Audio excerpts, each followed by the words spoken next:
what's up guys? My name is Zach and today I'm driving a 2018 BMW M550i. Up front is a 4.4 liter twin turbo V8 and down below is an 8-speed automatic gearbox. It's that ZF that we know and love on the channel. So let's talk about that twin turbo V8, which sounds amazing.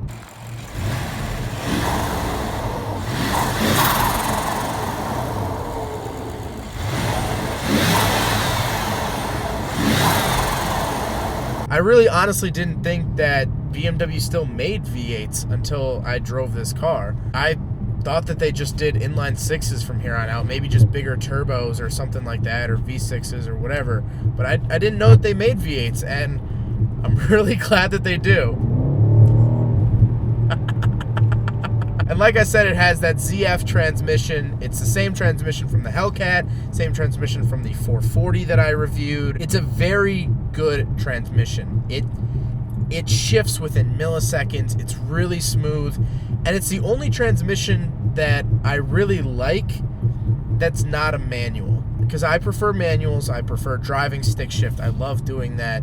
But in these bigger performance cars, the ZF transmission is amazing. I love it. So props to the creators of the ZF. This car sounds so good.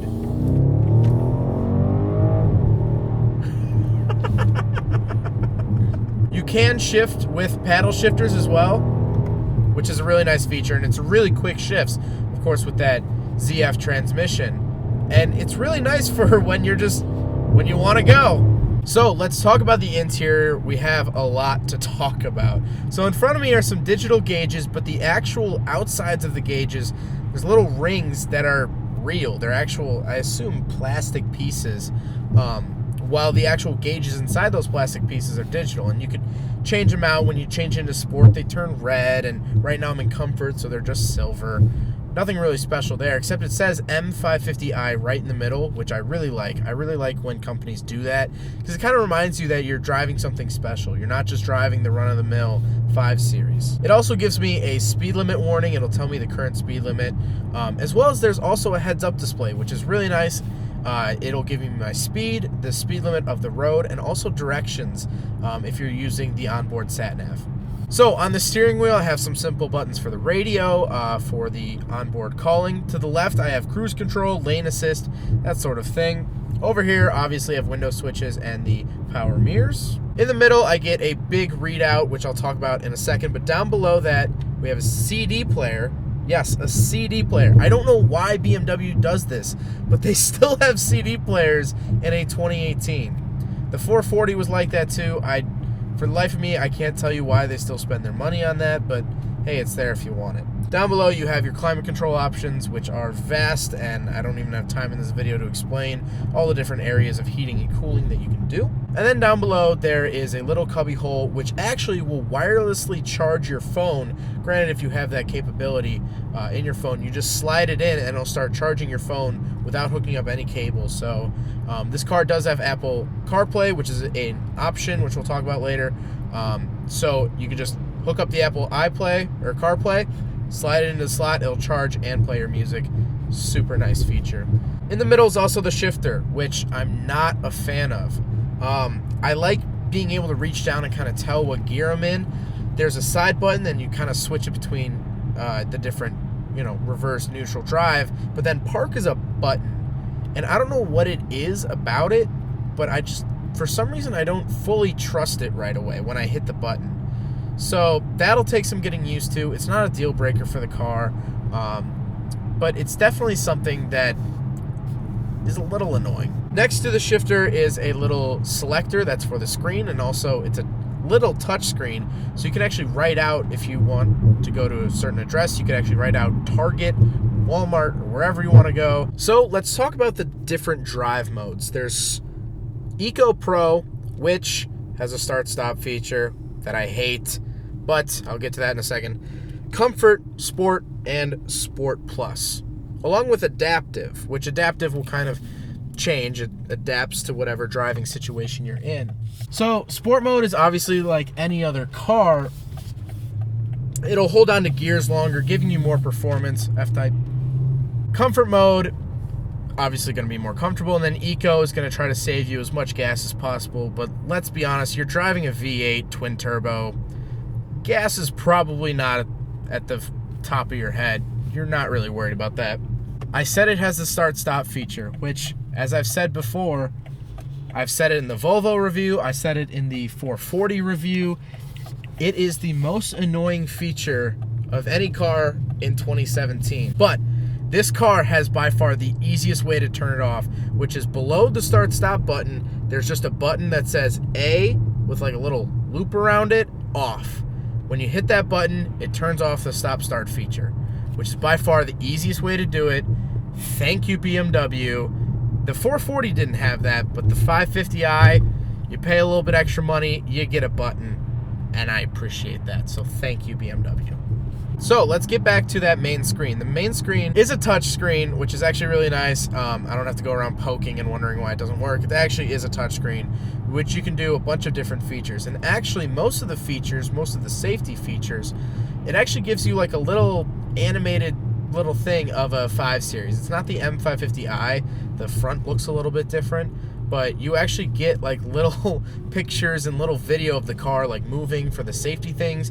You see it like driving when you turn off stability control. You actually see it driving over some rough road, and it's almost like a video game, which is really cool. So there's also a mode within the display that are the sport gauges or sport displays, and it'll give you horsepower and pound-feet of torque in 2 huge gauges, which is really cool because it almost feels like an extra gauge pod that you would put in a car that you built, but this is just a factory option. So right now we're using like 60 horsepower, but well, now we're not.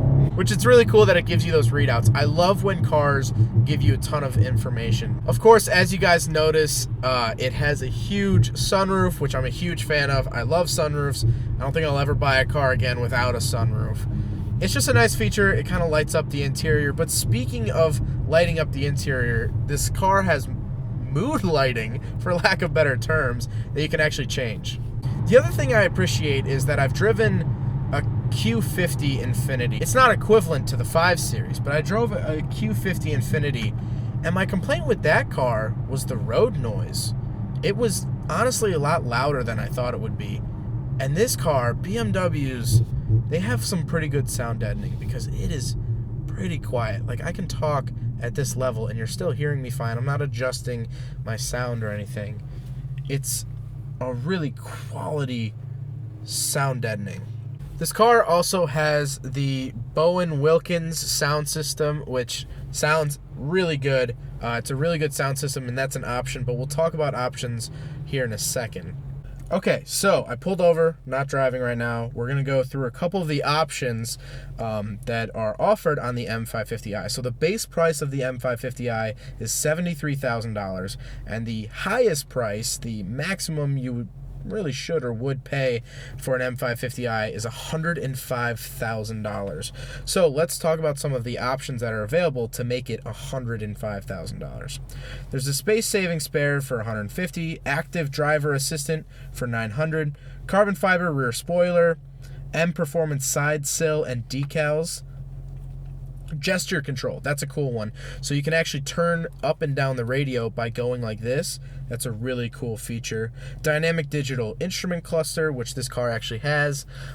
So that gives you the ability to change the cluster around, and it's a better looking cluster than the stock 5 Series. Apple CarPlay compatibility is $300. The Bowers and Wilkins Diamond surround sound system is $3,400. There is an option this particular car doesn't have it for night vision and pedestrian detection, which is really cool, so I'll read it here. Night vision uses the state-of-the-art infrared technology combined with black and white imaging to see things that are barely visible to the naked eye. So basically, if someone's walking on the street and there's no lights, it'll actually detect that, and you can see that on the camera on the main screen, which this car doesn't have, but it's a nice feature that you can get, although it is $2,300. There's also another option for rear seat entertainment professional. That's just what it's called. So it actually puts kind of iPad sort of like screens in the back for your rear passengers. It's pretty cool, but I feel like you could buy 2 iPads for less than $2,200. Heated front seats are $500. Power rear sunshade with manual rear side window shades, $575. And I'll put up on the screen, because I actually went through and built one online, I'll put up what my dream M550i looks like. Alright, so I actually failed to mention this while actually doing the review, but before we went out, Max, who was gracious enough to lend me the M550i to review, he showed me the parking assistance. The car will actually park itself, and that's the video that you're seeing here. Basically, you pull up to a spot, you hit the auto park feature, it'll sense the open spot and actually park the car for you. It's a really crazy sensation because the car is doing it completely on its own, and you can see that in the video here.